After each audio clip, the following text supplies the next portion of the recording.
We had a round of rain this morning and more is moving in this afternoon and this evening. So wet weather for the next few hours.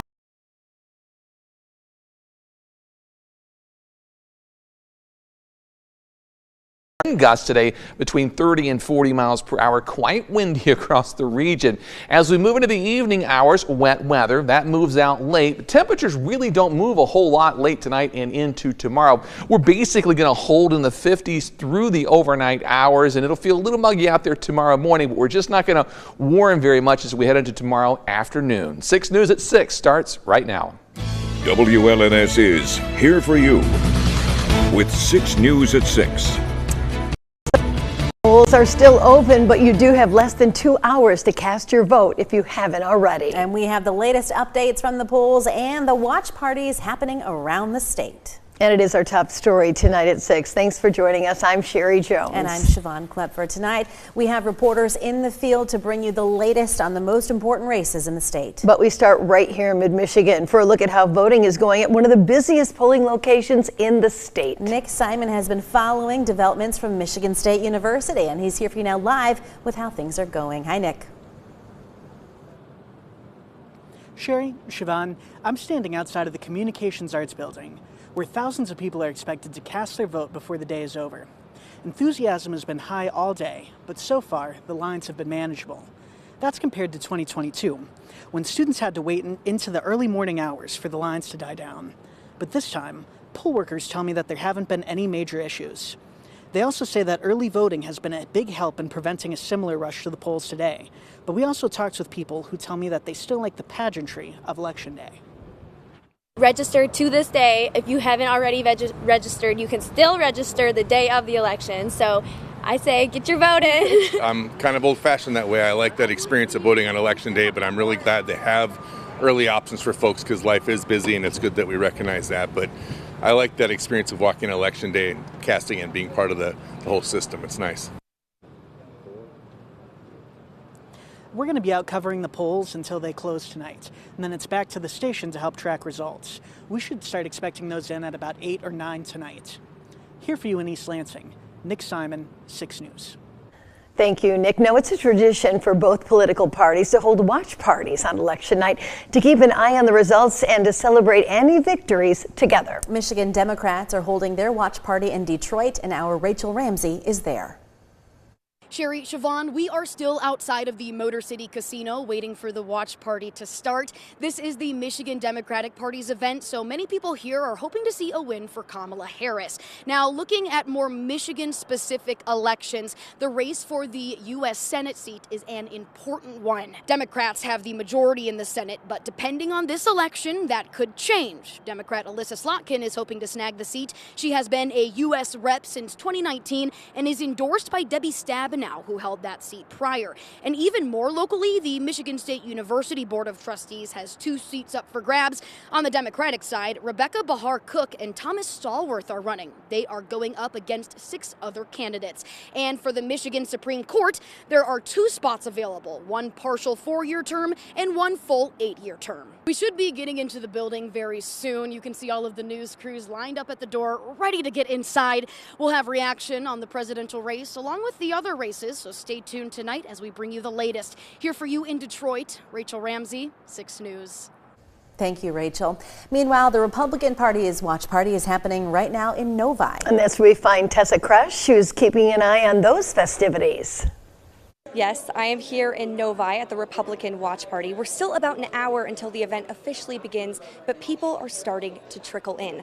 A lot is riding on this election, and you can feel it in the room. Michigan is a swing state, so a lot is at stake tonight, but right now the mood is hopeful. In the Senate, Mike Rogers is running against Democrat Elissa Slotkin. He's hoping to replace Debbie Stabenow, who's held the position since 2000. Along with the Senate race, the Republicans are keeping an eye on a few other key races. That includes the presidential race, the MSU Board of Trustees, and the 2 open seats for the Michigan Supreme Court. We're expecting a full crowd tonight as the results start coming in, but we'll keep you updated as the night unfolds. Here for you in Novi, I'm Tessa Kresh, 6 News. Thank you, Tessa. Now, one race to keep an eye on here in Michigan is for the 7th Congressional District, being contested mainly by Republican Tom Barrett and Democrat Curtis Hertel. Zach Priest is here for you now with a closer look at that race. Sherry, Siobhan, Barrett and Hertel are currently jostling for a spot in the U.S. House of Representatives.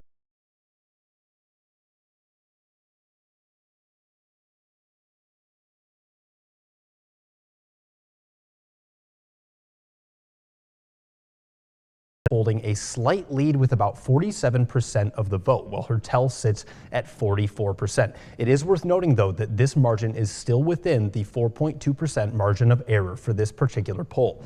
Today, Barrett cast his ballot in Charlotte, and Hertel voted in East Lansing. Barrett said he sees value in in-person voting, while Hertel says he feels good because of the message his campaign has been sending. Polls and kind of being physically here, because you end up seeing neighbors, friends, people that you know, which is a good thing because I think it builds that kind of community. I feel good. You know, I mean, I think that we've carried a message about working across the aisle, trying to solve problems across this district, protecting our freedoms. When you look at it, I want my kids to be as free as their parents were, as their grandparents were. And if you haven't registered to vote yet, you can do that. You can do both today at the polls. And if you're in line by 8 p.m., you will be able to vote. Sherry, Siobhan. All right, thank you, Zach. Now, some confusion in Jackson as people show up to a center looking to vote only to find it was moved. Yes, dozens of voters in Jackson's Ward 2 showed up at Boo's Recreation Center to vote, only to find out they had to go somewhere else. That's right. A sign was put out to let them know. City officials say they sent notices to voters about that change, which actually happened 2 years ago because of construction. A first-time voter told us that she was upset to find out about the change. She says the center was listed as her precinct on the Michigan Secretary of State's website. Well, I get here and I see nobody in the parking lot. I see a sign up, but I didn't really pay too much attention to it because this is where the website told me to go. So I'm like, okay, so this is where I have to go. I'll just pull up. Nobody's here. Everyone is just kind of waiting outside. I see people going up, talking to other random people that keep pulling into the parking lot, and then they leave. So I get out just to see what's going on, and I'm told that I actually have to go somewhere else to vote. So all of the people that showed up told us that they were still going to make the trip to their actual polling location to vote. And be sure to stay tuned to 6 News and CBS News for everything you need to know about this election. We're checking out polling places and talking with voters all over Mid-Michigan today. We'll have updates on air in all of our evening shows, and then every half hour until 6 News at 11. We also have a team of people updating the website, WLNS.com, which will have the latest election results throughout the evening. And you can find all of this information by downloading our free 6 News app. From Storm Tracker 6, this is Weather First, sponsored by Auto Owners Insurance. Simple human sense. As far as Election Day weather is concerned, really not that bad out there with temperatures today in the 70s. It was on the windy side. We had some morning rain and now evening rain, but in between it really wasn't all that bad. So if you're heading out to vote over the next couple of hours, then obviously you want to take along the rain gear because we do have more rain showers moving into the region. They won't stick around all that long, but certainly some raindrops in the forecast for this evening. Of course, election season can be quite stressful on us all. So here is your moment of zen from our friend Sean, who sent quite a few good pictures. This is from Grand Ledge out by the dam. Some beautiful fall color. Just soak that in. That is an absolutely gorgeous fall foliage picture. We'd love to see more fall foliage or anything weather related coming into our folder. So just head to WLNS.com/share and upload your weather photos. 5-day rainfall forecast. There is more rain on the way. Some of that's going to come this evening, and then we have another system on the way this weekend. So rainfall on Wednesday, that's going to come before sunup. Certainly by probably 1 or 2 in the morning, it's gone. And then as we head into Sunday, there's another chance for rainfall as yet another storm system begins to move into the region. Today in the western UP, temps have been in the 40s. It has been a cold and raw afternoon while we have been on the warm side of the front here in mid-Michigan. It's currently 70 in Owasso as well as Howell, 71 Ann Arbor, upper 60s from St. John's through Lansing, Mason, Jackson, and points south. So we check out the Skyview network this evening. Rainfall totals from this morning, not that bad. 0.2 of an inch on the McLaren cam. High today made it up to 70 degrees with winds gusting a little over 30 miles per hour. In Grand Ledge, even more rainfall early this morning, almost a half an inch of rain. Wind gust 32, our high temp at 70 degrees, and we're currently at 67 this evening. Jackson, Cam, we've got more rain falling. Temperatures at 69 degrees, only 1/100th of an inch so far today. Our high temperature made it up to 70 degrees, and this evening in Hillsdale, we're sitting at 70 degrees. That's also our rainfall total, 1/100th of an inch, not all that much. And our high and low 70 today and 63 degrees this morning. Satellite and radar rainfall moving in from the west. Precision Cast says the rain is out of here probably near midnight or shortly thereafter. Still lots of clouds around tomorrow morning, and we're going to be hard pressed to break those clouds up tomorrow. So could be a bit on the gloomy side. If we're lucky, we'll get some breaks late in the day. Clouds will really start to break up as we head into Thursday morning, and I just wanted to point out to our southwest, while we're dealing with temperatures tomorrow in the 50s and 50s again on Thursday, there will probably be some snow in the northwestern UP of Texas, or not UP, the northern panhandle of Texas, pardon me.